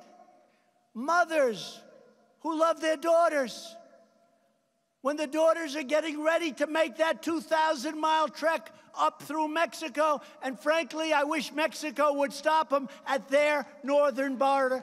I wish Mexico would stop them. Because, you know, they have a border. They call it their southern border. It's 2,000 miles down from our southern border. I wish Mexico would stop them. But they have their own difficulties, frankly. I understand that. We're working along well with them. And they are doing a lot of things to help us with asylum and other elements of what we're doing. But mothers who love their daughters give them massive amounts of birth control pills because they know their daughters are going to be raped on the way up to our southern border. Think of that. True story. Told to me by the Border Patrol. So true and so sad. Think of how evil that is. Think of how bad it is. Those caravans. You look at those caravans, and some are phenomenal people. But in those caravans, you have stone-cold killers. You had the interview done by some innocent person who I think is actually back there now. And what is it that you want asylum for? Why are you coming to America? Murder. She goes, what? Murder. I mean, what's going on is incredible. And when those caravans are formed, do you think those countries that we used to give a lot of money to, I've cut it way back. I've cut it way back. Guatemala, Honduras, El Salvador. Do you think they're giving us, as we say, their best and their finest? Oh, let's send our best people up to America. Let's have our best people go in the caravan so we can give America our greatest people. No, no, no, no. They give us some very bad people. People with big, long crime records. People with tremendous violence in their past. Murderers, killers, drug dealers, human traffickers. They don't want to keep their good people because they're smart. It's so sad to see how stupid we've been. Border Patrol recently reported apprehending 7,000 unlawful migrants in a single week on just one part of the Texas border a couple of weeks ago. Our immigration system is stretched far beyond the breaking point. To confront this national security crisis, last month I declared a national emergency. A national emergency.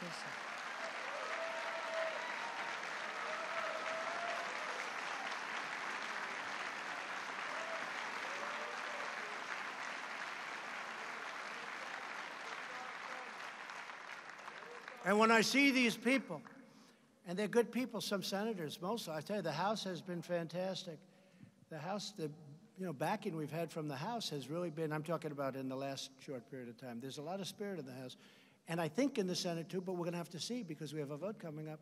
And a lot of people talk about precedent, that if we do this, the Democrats will use national emergency powers for something that we don't want.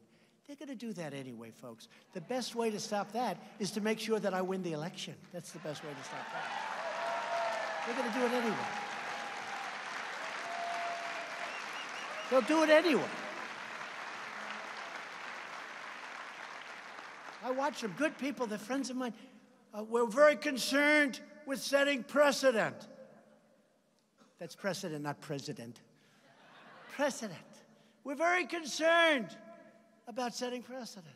I'm very concerned with having murderers and drug traffickers and drugs and drug cartels pouring into our country. That's what I'm concerned about. And the Democrats, they're going to do whatever they do if they get into power, and it won't have a damn thing to do with whether or not we approve our national emergency. Because let me tell you, they don't like it when I say it, but we are being invaded. We're being invaded by drugs, by people, by criminals, and we have to stop it. And we want people to come in, as I said before, but they have to come in legally and with merit.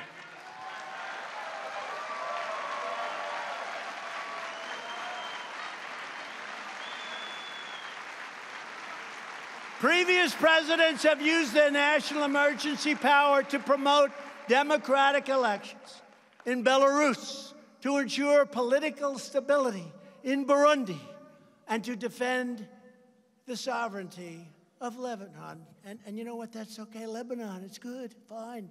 Use it. But we need it right here in our country. We have to use it for our country. Many emergency declarations have been used to protect people in faraway nations and distant lands. Now we are protecting, finally, our people, you, our people. And we are proudly standing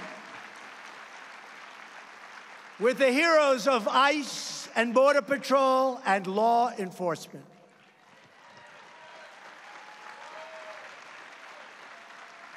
Illegal immigration is also deeply unfair to American workers and taxpayers, including millions and millions of hardworking legal immigrants. If you care about helping immigrants and care about their success, if you care about reducing poverty and raising living standards, then you must support a safe, strong, and very, very secure border. We need an immigration policy that helps all Americans thrive, flourish, prosper. We need an immigration policy that's going to be great for our corporations and our great companies. We need an immigration policy where people coming into our country can love our country and love our fellow citizens.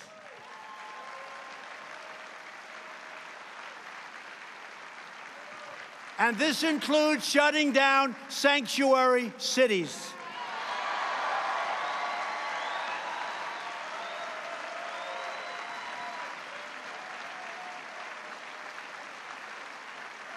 And we want to end catch and release. We catch them, we realize they're a criminal, and we have to release them. Think of this. They come onto our land. They put 1 foot on our land. We now have to take them through a massive court trial. Who does this? Other countries say, get the hell out of here. We have to take them through court. So we catch them. We talk to them. If they're criminals or if they're not, we release them. We say, come back for a hearing in front of a judge. You know how many judges you need to do this? We have 900,000 people backlogged. That's the good news. The bad news? Nobody shows up. 3% of the people come back for a trial. It's insane. Not my fault. I inherited this mess, but we're fixing it. We have to end chain migration, and we have to cancel the visa lottery. Every American no matter where they're born, will benefit from the creation of a lawful immigration system. It is such, you talk about an emergency. Our immigration system is so broken, folks. It's so broken.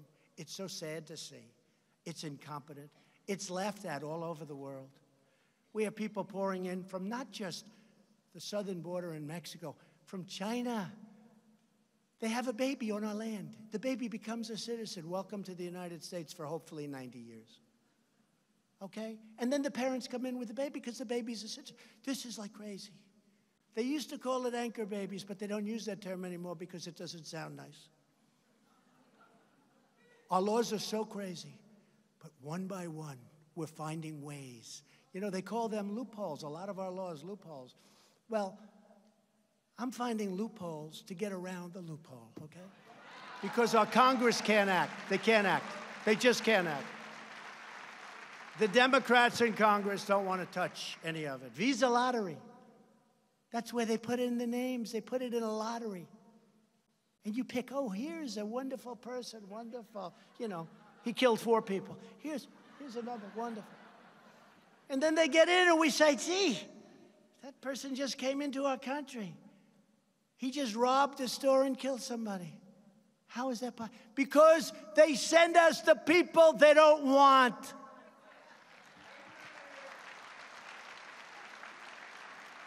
Biggest form of subsidy we give to other nations.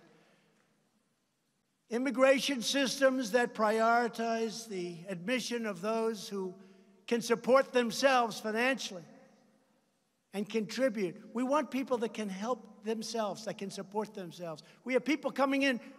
We support them from the day they come in till the day they die. We can't do that as a country. We can't afford to do that as a country. Sadly, on immigration and so many other issues, Democrat lawmakers have totally abandoned the American mainstream. But that's going to be good for us in 2020.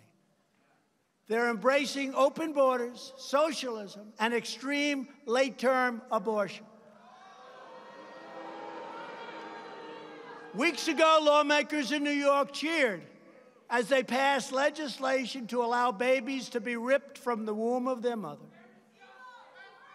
right up to the very moment of death. Then, in an act and a statement, the likes of which I don't think I've ever heard.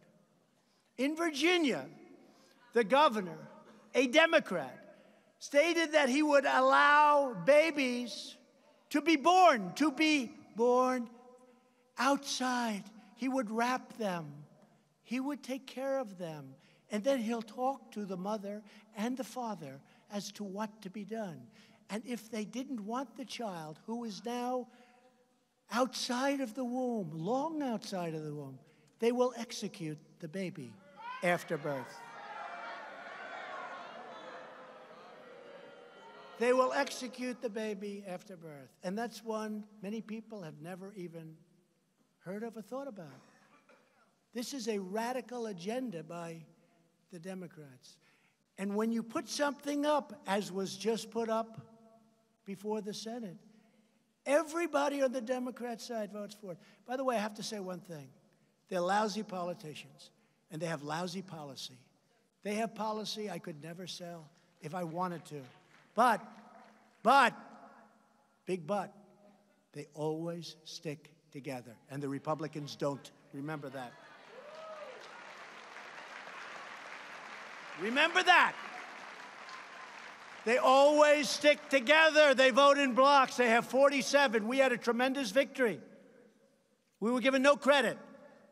I can't go and campaign for all of the people in the House. Too many. And guys like Meadows wins by so many points, he doesn't need any help. He doesn't need. I said, Mark, you need any help? No, I'm okay. He'll win by 30, 35. They're okay. These guys, you know the funny thing? The ones that love Trump, the ones that are really the Trumpers, like Meadows, Jordan, Gates, so many of them. I don't want to, I get myself, I could just name them so many. They're the ones that win without, I mean, it's like they don't even have an election. It's the ones that sort of, they're a little shy about embracing what we're all about. They get clobbered. they get clobbered. Take a look. Those are the ones that get clobbered. But the good news is they're all starting to find that out. Just this week, Senate Democrats opposed legislation to prevent the killing of newborn infant children who survive abortions. Virtually every Democrat voted against protecting these precious babies. Everyone. They vote in groups. And we did have that great victory. We went for 51, and 2 that we didn't like got out. They said they retired. They didn't retire. They were retired. They said these 2 senators have decided to retire. No. They retired because they had very little support, like how about 5% and 8%. No, we did great. We had 53. We picked up in the Senate. They were going to win the Senate, remember? And I'll tell you, folks, I worked hard. I did 32 big, fat rallies. And those rallies brought us to a tremendous Senate victory so that we can continue onward with our judges and our approvals.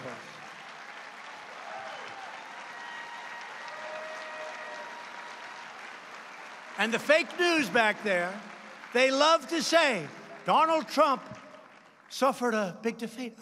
First of all, we won the Senate, which frankly, judges never, hate to say it, in all due respect for us, the Senate, far more important. I really worked hard. But think of it. We won the Senate, and we had this tremendous victory. We get no credit at all. Wait till you see what happens. They say Donald Trump suffered a humiliating defeat. I said, I wasn't running. And one of the commentators, and I appreciate it, on one of the shows where they were saying how I suffered a defeat, this commentator said, excuse me, he didn't run. Not all our candidates were exactly great, let's face it. You can only do so much. But wait till you see what's happening when I do run. And what they don't say is, Governor of Ohio, great guy, Mike was down 6, he won by 7, with 1 day, right? He was down by 6, 1 day into the election. I went out, I campaigned, worked hard, made a speech. Jim Jordan was there. Everybody was there. It was a fantastic crowd, like this, and all the people in the other ballrooms that are waiting for us. And he ended up winning. He was down by 6. He won by 7. 1 day. Then we have Georgia, the governor of Georgia. Great guy. Where's Georgia? Great guy. He was losing in the primary by 10. I got a call from David Perdue and Sonny Perdue, 2 great guys. Could you endorse him? I said, let me check. And I checked him. He was a Trumper before Trump was a Trumper. And I said, I love this guy. He's down by 10. He won by 40. You believe that? I endorsed him, Mark. He won by 40. Then he had a tough race against the new star of the Democrat Party. Not Democratic. It's Democrat. We have to do that. It sounds prettier when we use Democratic. I hate to say in the speech, the Democrat Party, because it doesn't sound good. But that's all the more reason I use it, because it doesn't. They should change it because it sounds much better. Rhetorically, it's much better. Much better. But then he had an election against their star, who followed me after the State of the Union address. I didn't think she was great. But she's their star. And who showed up? Oprah Winfrey, Michelle Obama, and President Obama. And they campaigned for her, and they worked so hard. And all our man had was Trump. And we kicked their ass.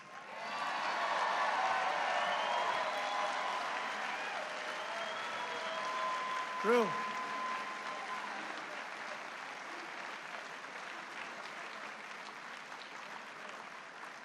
We had a rally at the airport where 55,000 people showed up to the airport. It was one hangar. They had three other hangars that were full. They went so far back, the problem was they gave the press, like these guys, they gave the press too good a location because the people behind them couldn't see properly. I was so angry. But we had 55,000 people show up. I said, you're going to win the election. He won the election. He won it fairly easily against their star. And now David Perdue is going to win for senator in 2020. And then we had Florida and many others. And we have a candidate, Ron DeSantis, a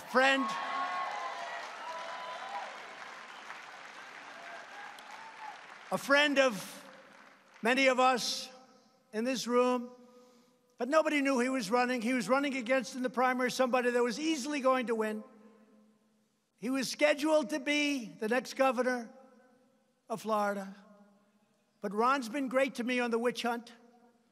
He's been a defender of me against these phony charges of Russia. Russia. My wife said, you never spoke to anybody from Russia, darling. I said, that's right.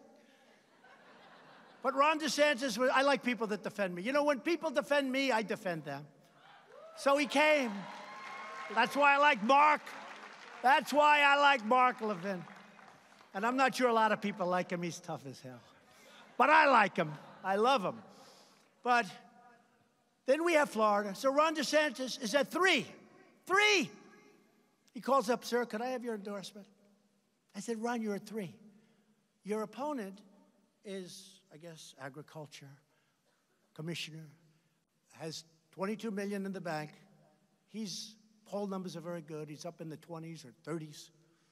I said, Ron, don't make me do this, Ron. Sir, I can win. All right, Ron, here we go. Because I know if he loses, which almost never happens when I endorse somebody, almost never. Only one time, and that was because it was done in the middle of the day of the election. Nobody knew I did it. They got home, they said, I didn't know Trump endorsed him. But we rarely lose. But I said, Ron, don't do it. I said, all right, Ron, I'll do it. He went from 3 to 60. To 60. And then he ran against a guy who had unbelievable support. He had every celebrity going to Florida. He had money all over the place. And Ron was in there pitching, and I was in there pitching with him. And we now have a great governor in the state of Florida. And I could mention many others, other governors, many other states, but I'm not going to bore you with it. And I really think that it's incredible what we did in the midterms. I think it's incredible. Governor of Florida, governor of Ohio. Remember, you can't win unless you win the state of Ohio. We got the governor of Ohio, and he's great. Mike, we love you, Mike. As we defend American values at home, we are also defending American security abroad. We have secured all sorts of funding, all sorts of record everything, and we will never forget our military. We will never forget our veterans. We are taking care of our veterans like they've never been taken care of before. We just got them choice, so now they can go see a doctor. Now they can go and see a doctor instead of waiting online for weeks and weeks and weeks. And we got them accountability. You couldn't fire anybody in the VA. You had sadists. You had people that took advantage of our veterans. They've hit them. They were sadists. They were sick people. You couldn't fire them. You had thieves that were stealing, openly stealing. You couldn't fire them. I got a bill passed, VA accountability. Now you look at the guy, you say, get the hell out of here. You're fired. Get out. Nobody thought we could get it. For 40 years, they tried to get it. For 40 years, they tried to get it. They couldn't get it. And VA choice, they thought, for many, many decades, they've been trying to get VA choice. You could get it. Now, instead of waiting online for 2 days, 9 days, 3 weeks, people were dying. People that weren't very sick would be dead by the time they saw a doctor 6 weeks later. Now, these great veterans, If there's a big wait, they go outside, they go to a local doctor, we pay the bills, they get better, everybody's happy, and we actually save a lot of money, if you can believe it. And I got that approved after 44 years of being unable to get it approved. For our veterans, we love our veterans.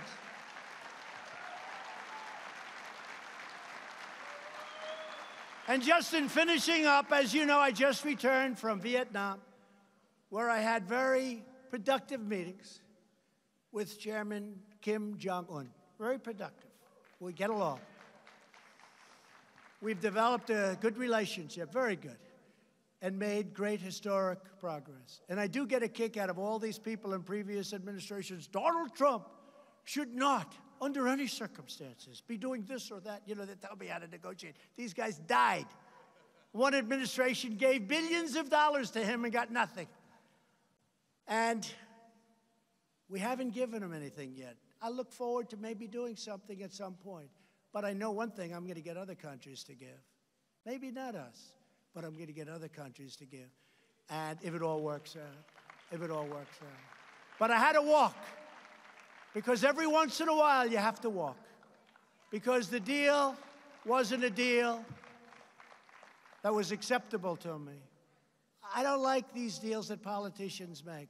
They make a deal just for the sake of doing it. I don't want to do that. I want to make a deal that either works or let's not make it.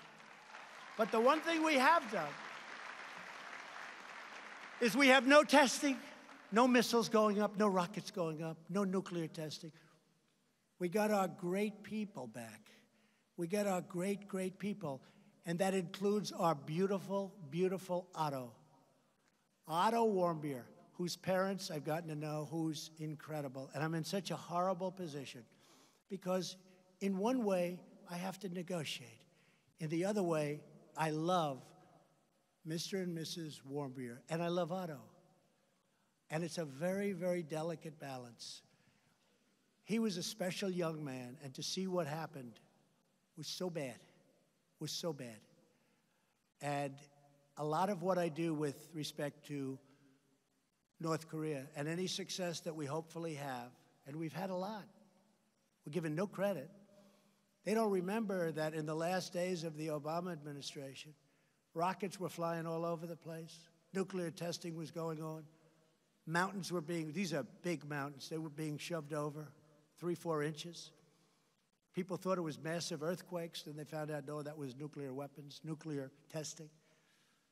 So much. We're getting the remains back of a lot of our soldiers from many, many years ago. Mike Pence was in Hawaii. It was one of the most beautiful ceremonies. We made a lot of progress, and we'll continue to make progress. And I really think what we're doing there is very important. But we actually had a walk, but I think we had a very good meeting. In fact, when I came home, they put out a statement that actually they were willing to do much less on the sanction front. But you see, that's not what happened there. So already I think we're negotiating. And I'll tell you this, North Korea has an incredible, brilliant economic future if they make a deal. But they don't have any economic future if they have nuclear weapons. It's really a bad thing for them. So we'll see how it all goes, but I think it's going well. I think we learned a lot over the last couple of days. And again, the relationship seems to be very, very strong, and that's an important thing, especially when we're dealing with this kind of a situation. For years you watched as your leaders apologized for America. You saw that? Would you like to apologize? No, I'm not apologizing. Now you have a president who is standing up for America. After decades of building up foreign nations, we are finally building up our nation, and we are doing it with American hands, American grit, and with beautiful, beautiful American steel.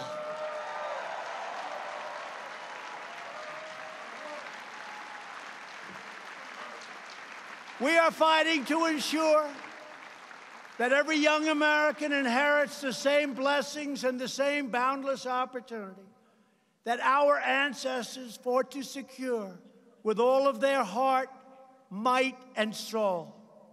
Now more than ever, we need the proud men and women of CPAC.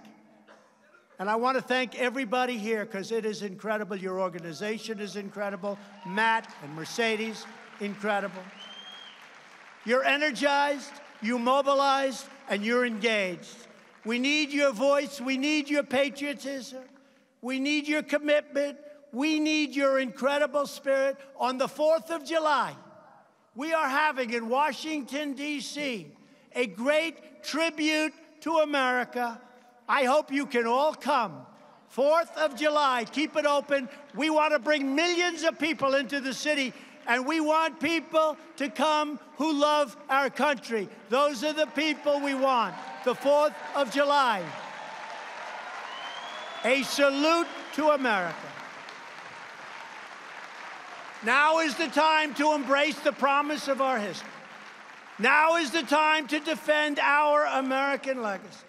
And now is the time to seize our glorious destiny. And by the way, I'm watching those doors. Not one person's left, and I've been up here a long time. I said, Matt, is that okay? He said, I love it. Don't leave. But not one person. So if you hear tomorrow when they read, people left. Nobody left early. There hasn't been one person that's left. But when you read it, you just say, fake news. This magnificent nation will always be the home of those who cherish life, who love liberty, and who defend the sacred rights given to us by Almighty God. Together we are one people, one family, and one nation, forever united behind one great American flag. Thank you to everybody in this room and to all of the other rooms all over the campus and all over the country. We're hooked in all over the country. Thank you very much. I want to thank CPAC. What a job they've done. What a job Matt Schlapp and his family have done in such a short period of time in bringing this to a level like it's never been before. God bless you. God bless the United States of America. Thank you very much.